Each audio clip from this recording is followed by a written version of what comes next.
పాణిగ్రహణం పట్టిన వేలునే విరిచేస్తున్నారు, తాళి కట్టిన చేతులనే నరికేసి, కలిసి నడిచిన కాళ్ళనే ముక్కలు ముక్కలు కొడుతున్నారు. ఎందుకంత కషి, ఎందుకంత పగ? ఆగర్భ శత్రువు దొరికినా కూడా ఎవ్వరిట్లా చేయడు కావచ్చు. టెర్రరిస్టులు ఫ్యాక్షనిస్టులతో పోటీ పడి భార్యలు ఇట్లా ఎందుకు భర్తల్ని చంపుతున్నారు?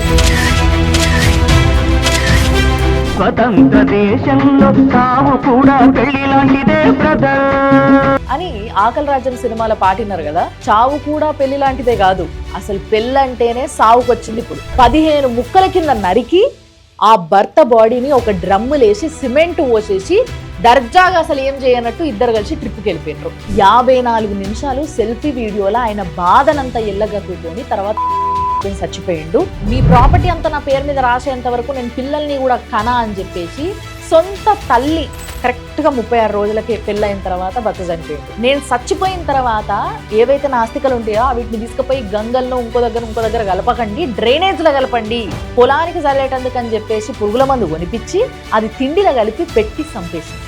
ఎంత ఆలోచించినా అర్థమైంది ఒక్కటే ఏంది అని అంటే, వీళ్ళు మాటలతో చంపేస్తారు లేదా వెపన్స్తో చంపేస్తున్నారు. కానీ వీళ్ళందరికీ ఇన్స్పిరేషన్ ఓటీటీలో వచ్చే వెబ్ సిరీస్లు లేదా యూట్యూబ్లో వీడియోలు, ఇంతకు మించి వేరే సోర్సే కనబడతలేదు.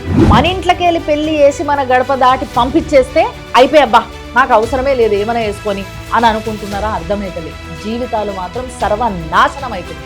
పెళ్ళంటే భయపడిపోతున్నారు జనాలు. జీవితంలోనే పెళ్ళంటే ఒక అందమైన కళ, కానీ ఇప్పుడు పెళ్ళనేది చాలా మందికి పీడకల. పెళ్ళైతలేదని సూసైడ్ చేసుకునే ఇదే లోకంలో పెళ్లి గంగానే హత్యకు గురైతురు చాలా మంది. హనీమూన్ లో హారర్, క్రైమ్, థ్రిల్లర్లపై పెళ్లి బాజాటు, చావు బాజా. The fact by Ramyakrishna.